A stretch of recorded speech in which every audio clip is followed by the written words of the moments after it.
देश के दूसरे सबसे बड़े पद से अचानक इस्तीफा और पूरा राजनीतिक गलियारा सन। क्या सच में स्वास्थ्य कारण थे या इसके पीछे है कोई बड़ा सियासी खेल? आज हम बात करेंगे उस इस्तीफे की जिसने संसद के पहले दिन ही हलचल मचा दी। उपराष्ट्रपति जगदीप धनखड़ ने अचानक अपने पद से इस्तीफा दे दिया, लेकिन सवाल यह है कि क्या ये सिर्फ एक स्वास्थ्य कारण है या फिर इसके पीछे छुपा है एक बड़ा पॉलिटिकल ब्लास्ट? क्या कल कुछ ऐसा हुआ जिसके बाद धनखड़ को इस्तीफा देना पड़ा? ऐसा क्या हुआ?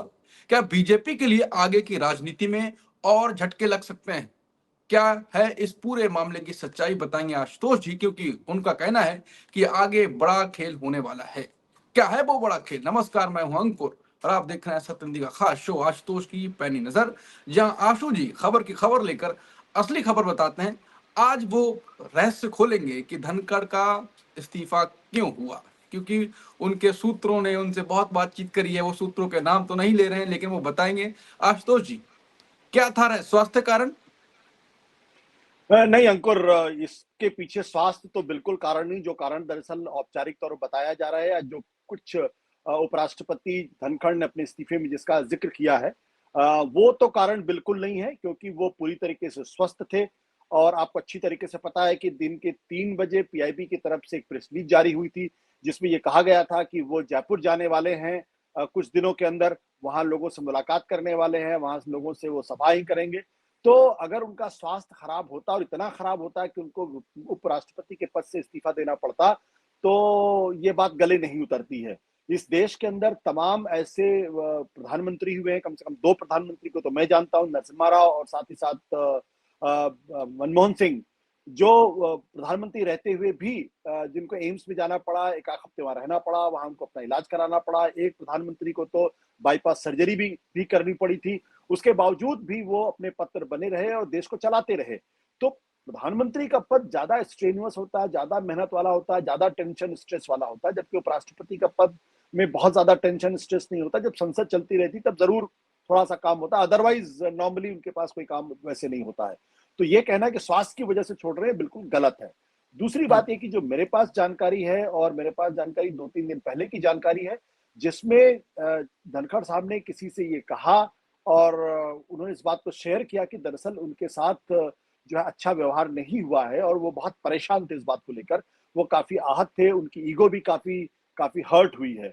और वो, हालांकि उस वक्त उन्होंने इस बात का कोई इंडिकेशन नहीं दिया था कि अपने पद से इस्तीफा दे सकते या नहीं दे सकते, लेकिन उन्होंने ये शिकायत जरूर की थी कि उपराष्ट्रपति होने के बावजूद भी उनके साथ उस तरीके का व्यवहार नहीं हो रहा जैसा कि होना चाहिए था। और एक कोई ऐसी घटना हुई है जिसकी वजह से उनको जबरदस्त तरीके से डांट पड़ी है, स्कोल्ड किया गया है, और जिसमें वो बुरी तरीके से इंसल्टेड फील किए हैं, इंसल्टेड काफी हद तक फील किए हैं। और कुछ और भी जानकारी उन्होंने दी जो मैं आपके साथ शेयर नहीं कर सकता, क्योंकि उससे जो हमारे सोर्स है वो कॉम्प्रोमाइज होंगे। लेकिन ये बात बिल्कुल सही है कि वो काफी इंसल्टेड फील कर रहे थे। अब क्या यही एकमात्र कारण है? ये कहना थोड़ा सा मुश्किल काम है, लेकिन ये भी एक कारण हो सकता है, ऐसा मुझे लगता है। अगर आप संसद की कार्रवाई को देखें तो धनखड़ अमूमन इस बात के लिए जाने जाते हैं कि वो विपक्ष के नेताओं को बोलने नहीं देते हैं। जब भी कोई विपक्ष नेता बोलना चाहता है किसी ऐसे मसले पर जिसपे सरकार फंसती है या फंस रही होती है, उस पर वो खुद इतनी ज्यादा इंटरफेरेंस करते हैं, इतना ज्यादा इंटरवेंशन करते हैं कि जो सामने वाला जो बोलता रहता है वो बेचारा बिल्कुल नहीं बोल पाता। और ये शिकायत लगातार थी कि जगदीप धनखड़ विपक्ष को बोलने नहीं देते हैं, तो एक तरीके सरकार का अच्छा काम कर रहे थे। उनके खिलाफ इम्पीचमेंट मोशन भी आया हुआ था, जहां कि पहली बार ऐसा हुआ जब जो सिटिंग वाइस प्रेसिडेंट है या चेयरमैन ऑफ राज्यसभा के खिलाफ इम्पीचमेंट मोशन भी आया कि इनको हटा दिया जाए। तो ऐसा इस तरीके सरकार की सेवा कर रहे थे।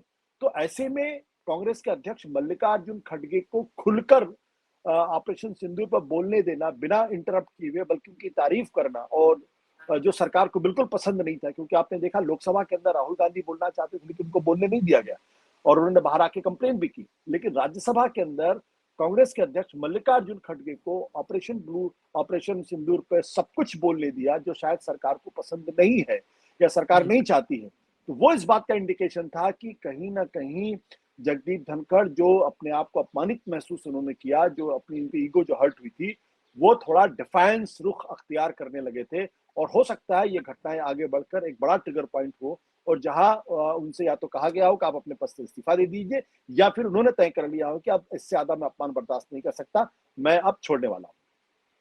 आपने कहा कि एक घटना के बाद उनको एक हिसाब से डांट भी पड़ी, सुनाया गया उन्हें, और उसके बाद वो अंदर से थोड़ा पीड़ित महसूस कर रहे थे, और वो जो खड़गे को खुल के बोलने दिया, वो भी एक इसका नतीजा हो सकता है।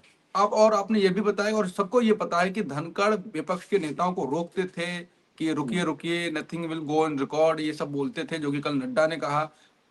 क्या अचानक से ऐसा क्या कर दिया उन्होंने कि उनको डांट भी पड़ गई? सब तो, जो वो जब वो पीएम मोदी से मिलते थे, उतने झुकने के बाद भी अगर डांट पड़ जाए तो फिर क्या ऐसा कर दिया होगा इन्होंने? क्या विपक्ष के देखिए नेताओं से कभी, वो खासकर मिल रहे थे पिछले दिनों, ये भी चर्चा चल रही है। हाँ बिल्कुल, विपक्ष के नेताओं से वो मिले हैं, और उन विपक्ष के नेताओं से, लेकिन देखिए ये कोई बड़ा कारण नहीं हो सकता। अगर आप चेयरमैन के पद पे मौजूद हैं, आप लोकसभा के स्पीकर हैं, तो आपका काम है विपक्ष के नेताओं से मिलना, आपका काम सत्ता पक्ष के नेताओं से मिलना। तो वो कोई ऐसी कोई बड़ी खबर या बड़ी घटना नहीं हो सकती जिसकी वजह से उनको इस्तीफा देना पड़ा हो। लेकिन अगर उपराष्ट्रपति के पद पर बैठे हुए व्यक्ति को अगर इस्तीफा देना पड़ा, इसका मतलब कोई बड़ा कारण होगा। बड़ा कारण जैसा मैंने बताया कि कभी-कभी क्या होता है कि आदमी कितना भी चापलूसी भले ही करे, लेकिन एक सीमा आ जाती है जहां पर उसको लगता है कि अब इससे ज्यादा नहीं।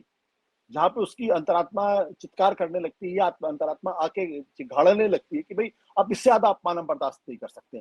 तो हो सकता हो कि वो अपमानित होने का एक सिलसिला लंबे समय से उनका चल रहा हो, लेकिन पिछली बार जब उनको उनको लगा कि वो अपमानित हुए हैं और लगभग वो रोने वाली अवस्था अवस्था में आ गए, तो फिर उन्होंने शायद तय कर लिया होगा कि अब मैं इससे ज्यादा बर्दाश्त नहीं करूंगा, चाहे उपराष्ट्रपति के पद पर रहूं या ना रहूं। तो ये एक बड़ा कारण हो सकता है।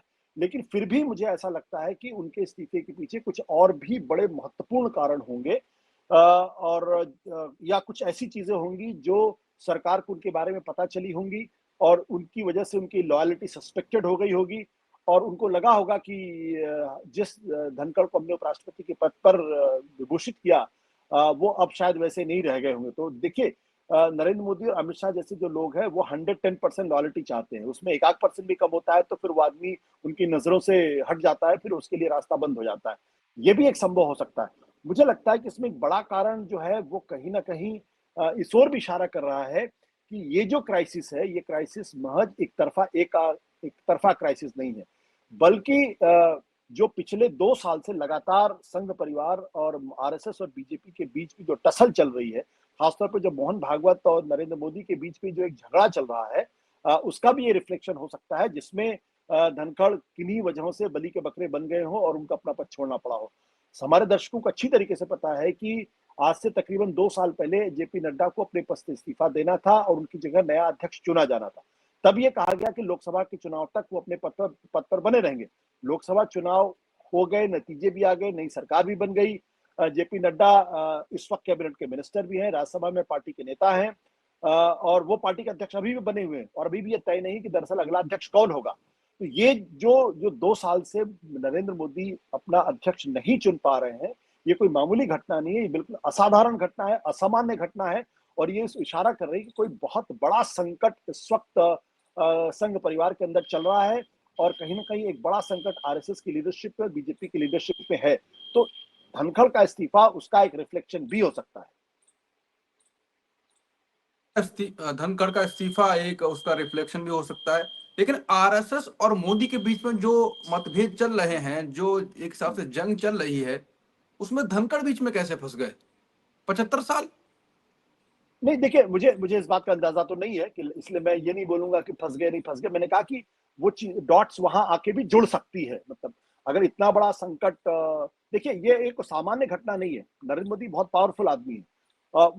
वो अगर पार्टी का अध्यक्ष नहीं चुन पा रहे हैं, या अपने मनमाफिक पार्टी का अध्यक्ष नहीं ला पा रहे हैं, और 2 साल से टिके हुए हैं, संघ इस बारे में अड़ा हुआ है, इसका मतलब संकट बड़ा है।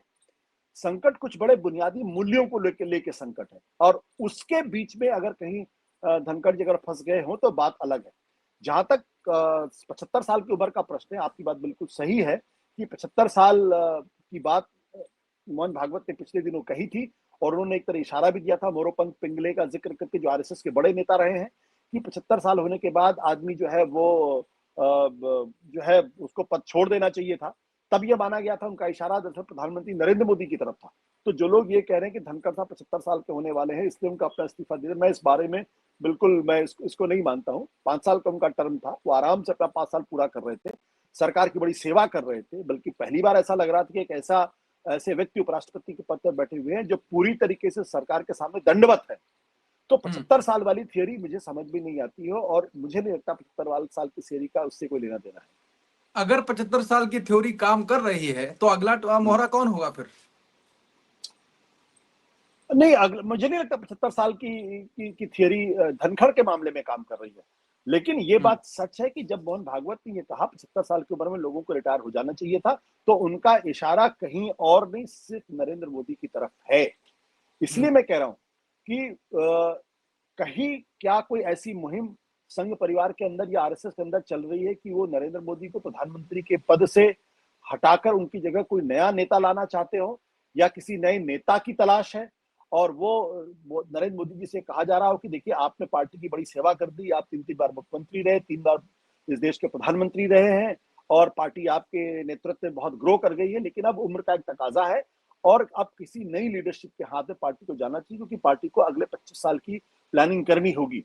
तो उसके तहत ये बात हुई। लेकिन धनखड़ जी के मामले में इस नियम को लागू किया होगा ऐसा मुझे नहीं लगता, क्योंकि अगर उनके बारे में लागू किया गया होगा तो फिर राजनाथ सिंह को भी अपना पद छोड़ना पड़ जाएगा, फिर तो नरेंद्र मोदी को भी अपना पद छोड़ना पड़ जाएगा। ये बात सच है कि नरेंद्र मोदी के ऊपर दबाव है, लेकिन क्या पद छोड़ेंगे, मुझे अभी इस बारे में थोड़ी सी शंका है। आपने कई बार ये कहा है कि एक थ्योरी लगातार ये चलाई जा रही है, आपने कहा ये थ्योरी तो काम की नहीं है, लेकिन ये थ्योरी लगातार आगे बढ़ाई जा रही है कि 75 साल हो गए थे धनखड़ के। ये थ्योरी अगर और आगे बढ़ी, हालांकि मोदी जी इस्तीफा नहीं देंगे ये भी हो सकता है, तो क्या कुछ हो सकता है? और दूसरा इसी में सवाल आखिर ये कि आप कई बार कह चुके हैं कि ये पहला कदम है, पहला रोड़ा है, पहला झटका टाइप है, और आगे कुछ और होने वाला है, बड़ा गेम तो अभी बाकी है। बड़ा गेम किस प्रकार का हो सकता है? आप खुल के ना भी बताएं तो हिंट देके आप समझा सकते हैं।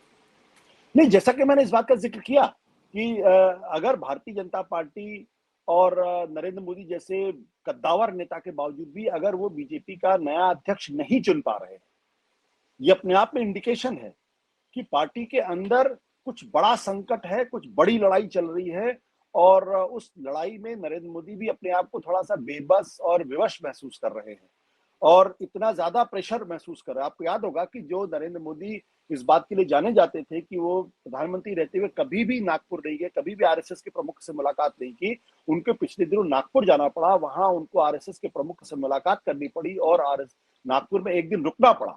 और उसके बाद आपको ध्यान होगा कि ऑपरेशन सिंदूर के ठीक पहले भागवत दिल्ली आए थे, प्रधानमंत्री जी से उनके निवास में मुलाकात की थी। ये 2 घटनाएं हैं जो आसपास हुई हैं, अन्यथा 11 साल में कभी मुलाकात दोनों के बीच में नहीं हुई है। तो ये भी हो सकता है कि दोनों के बीच में समझौता कराने की कोशिश की गई हो, या दोनों के बीच में किसी एक नाम पे कंसेंसस बनाने की कोशिश की गई हो।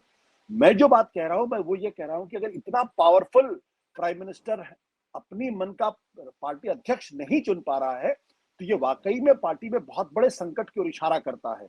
और ये इस ओर भी इशारा करता है कि कहीं ऐसा तो नहीं कि आरएसएस और उनके लोग वो प्रधानमंत्री नरेंद्र मोदी के ऊपर दबाव बनाकर उनको कुछ और इशारा कर रहे हो, जैसा कि अटल बिहारी वाजपेयी के समय में हुआ था।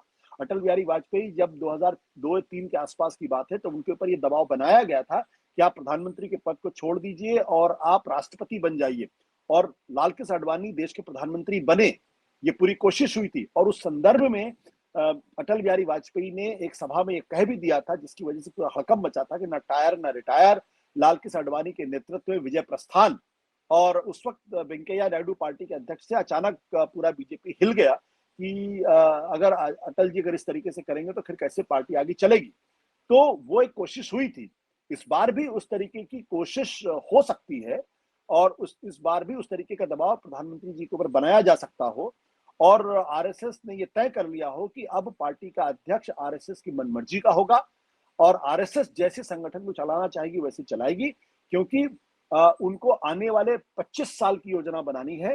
उसमें नया नेतृत्व विकसित करना है, चाहे प्रधानमंत्री के लिए हो, चाहे वो पार्टी के लिए हो, और उस योजना पे वो काम कर रहे हो। और उस मामले में प्रधानमंत्री नरेंद्र मोदी और अमित शाह रोड़ा अटका रहे हो, या संघ को लग रहा होगा कि ये लोग वो नहीं कर रहे जैसा कि संघ चाहता है, क्योंकि अंततः तो संघ ही चलाएगा बीजेपी को।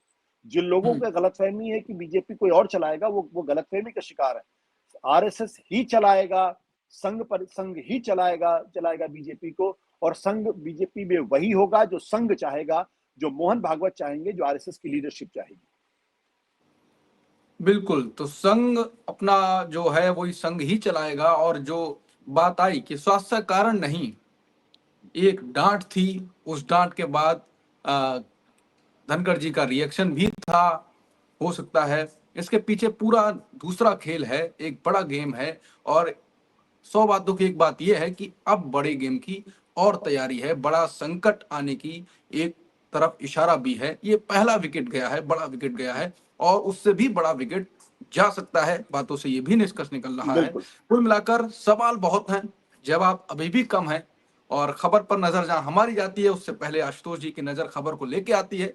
तो हर वीडियो में, हर खबर जो हम करते हैं, उसमें कुछ ना कुछ निष्कर्ष ऐसा निकलता है जो आपको जानना चाहिए। ऐसे ही खबरों को जानने के लिए, वीडियोस देखने के लिए, रिपोर्ट देखने के लिए आप बने रहें सत्य हिंदी के साथ। इसके लिए आपको सब्सक्राइब भी करना पड़ेगा और बेल आइकन का बटन भी दबाएं, तब आप हमारे हर वीडियो का नोटिफिकेशन पा जाएंगे।